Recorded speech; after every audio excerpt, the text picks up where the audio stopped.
¿Qué tal, amigas y amigos? Bienvenidos a un nuevo programa de Bosa con Valdés, donde estaremos hablando de economía de forma sencilla, diáfana y transparente. También vamos a desmontar algunos mitos que en materia de economía han servido para engañar a los pueblos. Hermanos Juan Carlos. Gracias, Tony. Recuerden que para sus comentarios, sugerencias o propuestas tienen nuestras redes sociales. @BTV Canal 8, @TonyBosa, @JCBGValiente y @Bosa con Valdés. Hoy queremos hablar de un tema que hemos venido insistiendo durante varios programas sobre una nueva teoría. Nosotros estamos haciendo un esfuerzo por poner a disposición de ustedes, hermanas y hermanos, del sector público, del sector privado, del hombre y la mujer de a pie, teorías que están dándole la vuelta al mundo. Así es. La teoría monetaria moderna, y hoy vamos a hablar sobre los mitos que trae detrás el déficit fiscal, Juan Carlos. Así es. Bueno, ya hemos hecho ya varios programas expresando algunos elementos de esta nueva teoría del pensamiento económico, de esta nueva corriente del pensamiento económico. Y hoy vamos a hablar, como bien lo dijo Tony, del déficit fiscal, donde hay un enorme, pero un enorme mito y que creemos que debemos derribar. Pues hay académicos que derrumban esos mitos y hoy los vamos a presentar. Además que eso nos sirve a nosotros para comprender bien el tema de las políticas monetarias. Vamos rápidamente a ver lo que se escucha.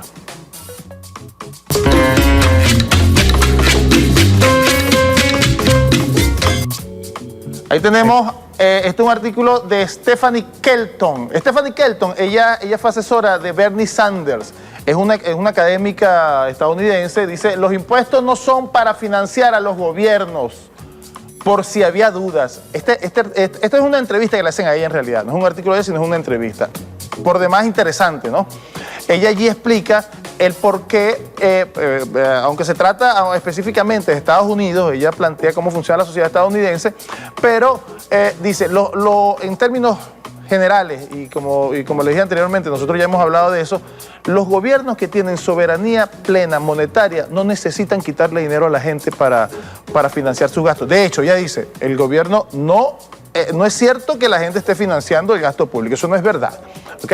O sea, a la gente le quitan dinero, pero un tema de progresividad para la distribución de las riquezas en Estados Unidos. Sin embargo, en Estados Unidos, dicho por ella misma, 25 personas tienen el capital de más del 56% de toda la población estadounidense. Tony.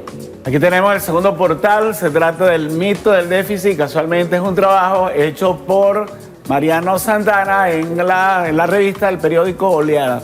Es hablando precisamente del libro que escribió Stephanie Kelton sobre el déficit fiscal, el mito del déficit fiscal. Hay varios de los elementos mitológicos ahí, tienen que ver con algunas frases que uno le escucha a algunos economistas. No, es que cuando se hace un déficit se está comprometiendo a las generaciones futuras con una deuda que después no se va a pagar. Nosotros en la segunda parte del programa, Juan Carlos, vamos a poner unos cuadros históricos desde los años 60 de cómo la mayoría de los países han venido trabajando con déficit, porque el déficit, como bien dice la teoría monetaria moderna, no es un desplazamiento de dinero del público hacia el Estado, no, el déficit exactamente lo contrario. Es todo lo contrario, el financiamiento público a la actividad económica, y cuando hay impulso a la actividad económica, se reactiva la economía. Eso es una cosa demasiado simple. Veamos el siguiente portal. Colócame el siguiente portal. El portal número 3. Está.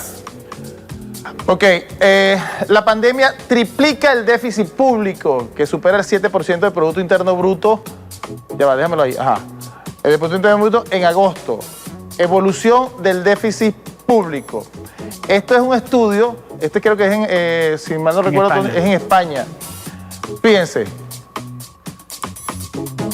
no existe país, o bueno, sí, en la actualidad no existe ningún país del planeta que no tenga déficit fiscal.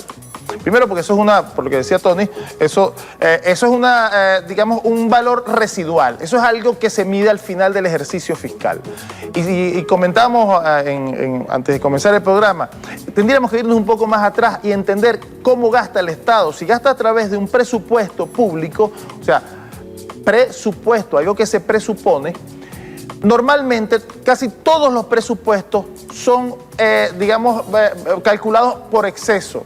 Es natural que normalmente queden rezagados en cuanto a la recaudación de los ingresos, pues. Sin embargo, como ya hemos venido diciendo, eso no es ningún problema. O sea, ese dinero que dejó de recaudar el Estado, lo ahorró el sector privado para inversión, en fin.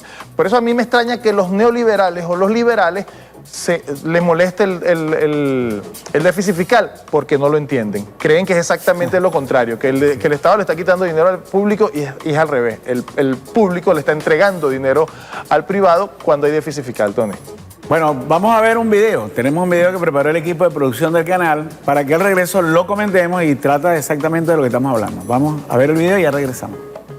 En los vídeos anteriores hemos visto que un Estado emisor del dinero no necesita recaudar para poder gastar. De hecho, para poder recaudar, primero ha tenido que gastar, porque no se puede recaudar lo que no existe porque todavía no lo has creado. Este inusual enfoque, al que tan poco acostumbrados estamos y que tan raro nos suele parecer, afecta también mucho al concepto de déficit público, y esto es lo que veremos en este vídeo. El déficit público es la situación en la que se encuentra el sector público cuando gasta más de lo que ingresa. Por ejemplo, si gasta 10 pero solo ingresa 8, entonces el déficit público es de 2. Cuando ocurre lo contrario, es decir, cuando gasta menos de lo que ingresa, entonces se llama superávit público. Si gasta 8 e ingresa 10, entonces tendrá un superávit de 2. La visión dominante que existe sobre el déficit público, que bebe de la visión de dinero-mercancía, es muy conocida. Si el Estado gasta más de lo que ingresa, es necesario que haya obtenido ese dinero extra de algún sitio, normalmente de alguien que le ha prestado el dinero. Por lo tanto, con el déficit público se produciría un trasvase de dinero privado al sector público, dejando a la gente con menos dinero y encareciendo la financiación porque ésta se volvería más escasa. En consecuencia, el déficit público reduciría el ahorro privado.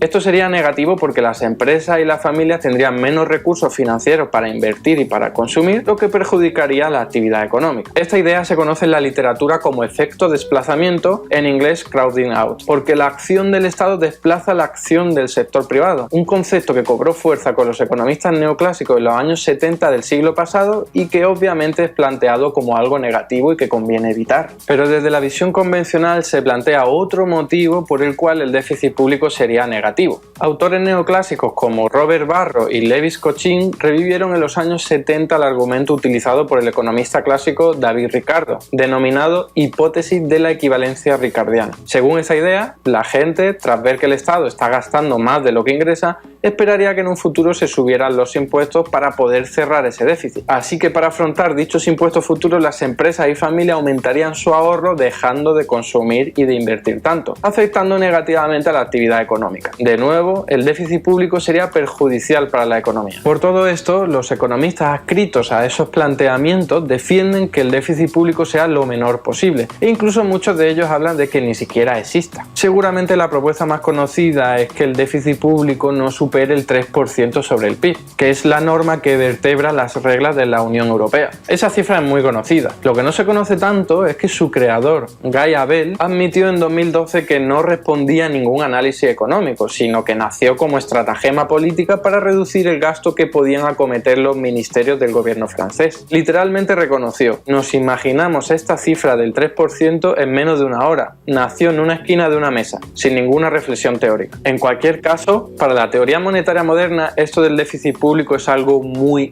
diferente. Recordemos que un Estado emisor puede gastar siempre que quiera, inyectando así nuevo dinero en la economía. El gasto público sería equivalente, por lo tanto, a creación de dinero, mientras que, como vimos en el capítulo 4, la recaudación de impuestos sería equivalente a destrucción de dinero. En consecuencia, el déficit público no sería otra cosa que la cantidad de dinero que ha inyectado el Estado en la economía y que no ha destruido. De forma inversa, el superávit público no es más que la cantidad de dinero que el Estado ha retirado de la economía, un dinero que por supuesto tuvo que haber creado primero. El Estado emisor no necesita en absoluto pedir dinero prestado para cubrir el déficit, por lo que no deja con menos recursos financieros a familias y a empresas. Es absurdo pedir prestado algo que tú mismo creas. De hecho, para que eso ocurriese, primero el Estado tendría que haberlo creado primero, porque si no nadie podría prestarle nada. Ahondaremos en ello en el próximo capítulo. Ya sea déficit público o superávit público, eso no es más que una cifra que indica cuánto dinero ha inyectado el Estado en la economía o cuánto dinero ha retirado de la misma.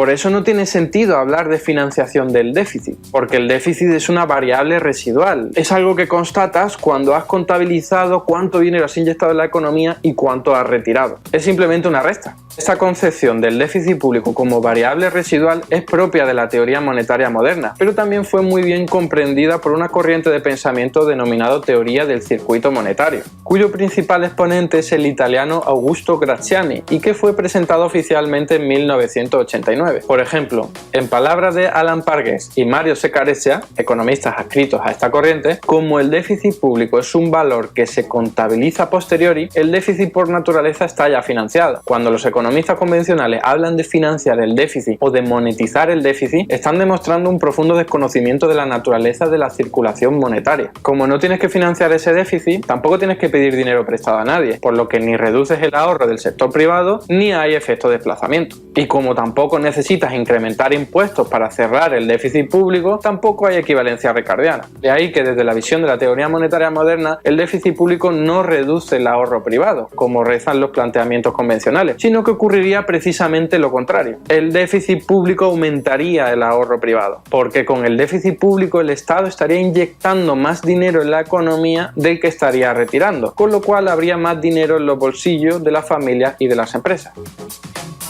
Bueno, creo que quedó bastante claro. De todas maneras, cuando uno esté confundido, uno tiene que refugiarse en los principios y en las creencias que justifican a quién beneficia una teoría. Así es. Fíjate, eso es fundamental. Eso que explicaba allí el economista se llama Eduardo Garzón.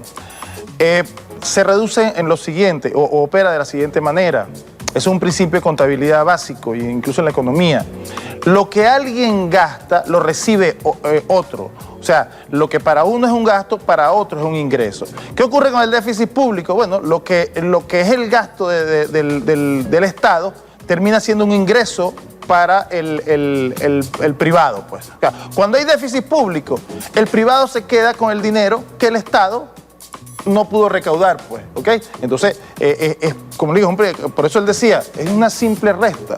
O sea, si hay un superávit, bueno, el Estado se queda con el dinero o el Estado sustrae el dinero a los privados, pues. Es una simple operación aritmética. De manera que eso no es nada del otro mundo, pero lo clave aquí es entender que los estados emisores del dinero, o sea, los que tienen soberanía monetaria, no necesitan recaudar nada para financiar nada. Eso lo hacen estados que no son emisores del dinero, Tony. Bueno, primero nosotros les recomendamos, hermanas y hermanos, que vean esta serie que está en internet, está en YouTube, de Eduardo Garzón, Teoría Monetaria Moderna, donde además en cada uno de los capítulos él señala, usted le da clic y señala todas las fuentes teóricas, libros, videos, todo lo que soporta el análisis. Pero además, cuando usted esté muy confundido o muy confundida, vaya y busque el histórico, cómo los gobiernos del mundo han venido manejando el déficit.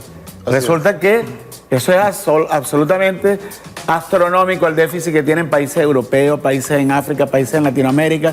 ¿Y eso ha quebrado algún país? ¿Y eso ha impedido el desarrollo económico de algún país? En lo absoluto. El año pasado, 2020, por supuesto, hubo un disparo del déficit producto de atender la pandemia. Ese es un caso fuera de lo común, sui generis, Juan Carlos. Bueno, ya estamos de regreso en su programa Goza con Valdés y estamos hablando sobre los mitos del déficit fiscal a propósito de un libro que publicó la ex asesora del demócrata Bernie Sanders, Stephanie Kelton, un libro que está en inglés. Aquellos que sepan inglés, les recomendamos de verdad que lo lean, y a los que no sabemos inglés, que aprendan. Que aprendan el inglés.